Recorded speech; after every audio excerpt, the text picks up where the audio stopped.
Hello again, my crafty stampers. This is Kate with Kate's Creations, and I have another Stampin' Up! Card for you today. I'm so excited to be using some more of the newer items in the annual catalog that just started on May 3rd. And today I'm going to be using the Lovely and Lasting. And let me get my other monitor working here. Excuse me just a minute. There we go. Sorry for the wiggle.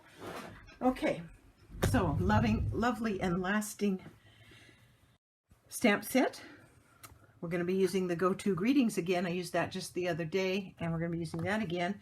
And then in the catalog are some in-color opal rounds, which I wasn't yet getting.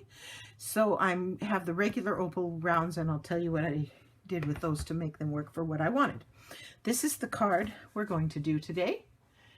And I also used the brick and mortar embossing folder. Okay, so this is the card we're going to make today. Let me walk you through it.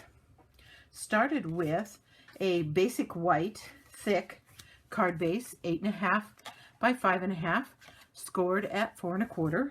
Make sure I got that right. Yep, I do. All right, so there's the base card. Then I am using some of the new DSP Designer Series paper, and it's called Texture Chick, and it's got some lovely foil accents in it, as you can see as it shimmers there. I cut this the exact size of the front of the card. I didn't want to leave a border, so this is 5.5 by 4 1/4, and we're going to attach it flat. And there's the other side of that particular paper. Pretty cool. I'm looking forward to using it some more. A new roll here.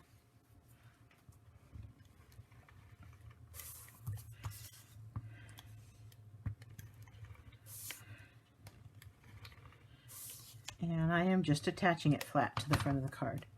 Now, most of you, if you're Stampin' Up! Demonstrators already, you probably don't need all kinds of instruction. So just bear with me because I get all kinds of viewers. And so there's the first one. First layer. Isn't that lovely? Okay, then the next layer is my art piece, and it's a piece of regular Whisper white. I'm back to Whisper. You know, when you've done that for so many years, it's hard to switch. So basic white again, and it's just the regular basic white. And I have cut this one 5 by 3 3/4. Make sure I did that right. Yep, 5 high by 3 3/4 wide. And we are going to stamp it with Pale Papaya and this lovely flower image from the stamp set.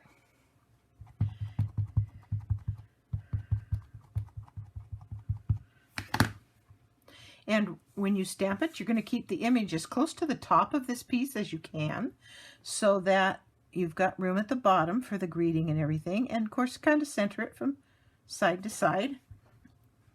If you're using your Stamparatus, that would be super easy to do. I just don't find myself pulling that out very often. I know there's some of you that just totally live by it, and that's good. I'm glad. Okay, then I'm also going to be using some Evening Evergreen and this cute little sprig that is in the set. And we're just going to add a couple of those. Let me keep this up here where you can see it. Sometimes it's a little bit of a challenge keeping the project where you can see it and then where I can see it too.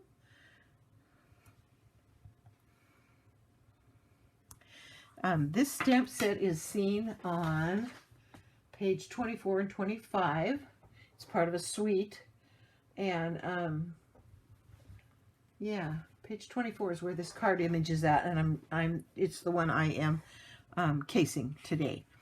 So there's the basic design all ready to go, and now we're going to emboss it. And the catalog embossed it with a different folder than I'm using. I'm going to use the brick and mortar. And I also in the catalog, they embossed the entire front, and then they cut another piece for the sentiment. I am not going to do that. I am going to just emboss the top portion and leave the bottom portion unembossed. And I want to get that square in here, so I'm going to use my grid paper and make sure that I get that square. See, if I have this on a line and this on a grid line, then I know that I've got it square, and then I can put it in there and set it down. Now it's going to go through the embossing machine this way, and because it's a 3D, it uses only the gray plate. Actually, it's going to go through this way with the gray plate, excuse me. Okay, it's this way with the gray plate. Okay, and so I'm off screen for a minute. I'll be right back. Just running it through.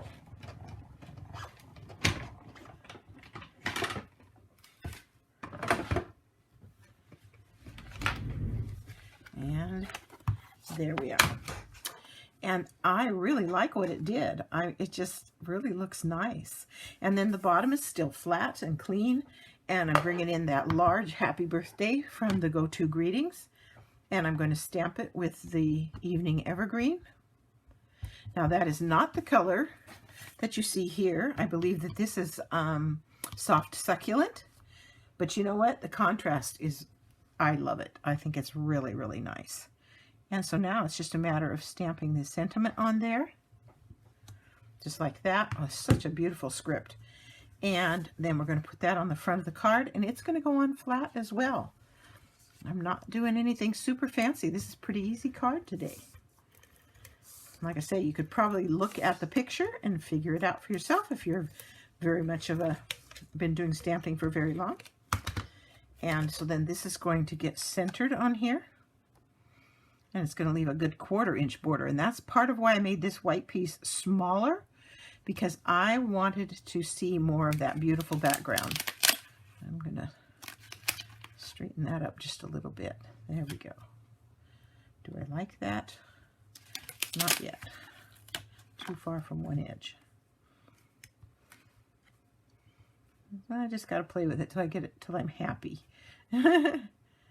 Which is what you have to do too.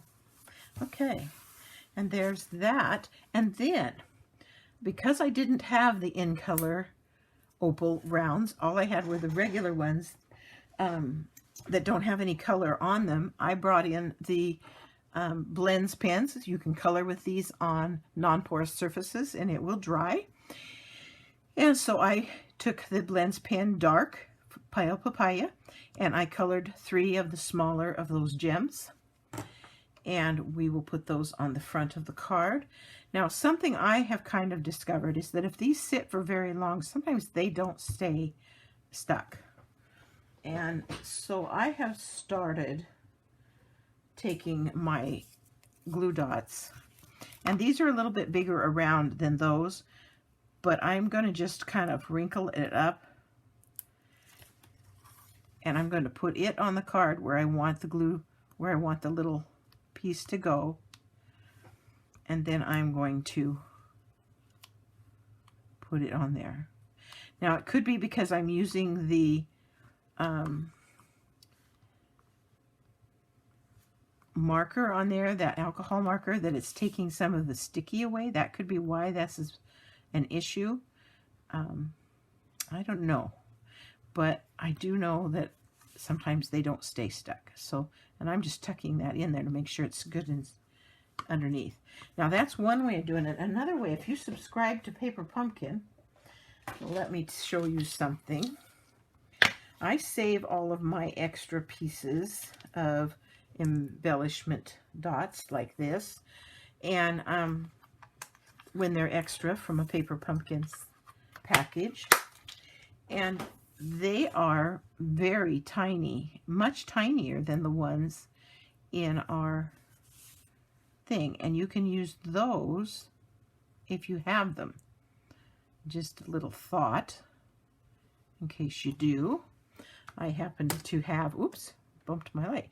I happen to have a whole drawer full of those, and so they do come in handy. And then I can just put this on there, and I know it's not larger than the dot, the embellishment that I'm putting on top of it. So I put it on there, and then take that away, and then you can put this one on there. So I put one in each of those flowers. I'll give you a little tip there that you can use with that. Okay, and there it is. That's all there is to it. Now, I did want something on the inside, so in the stamp set is this cute little flower cluster. I'm going to clean my stamp up from previous use.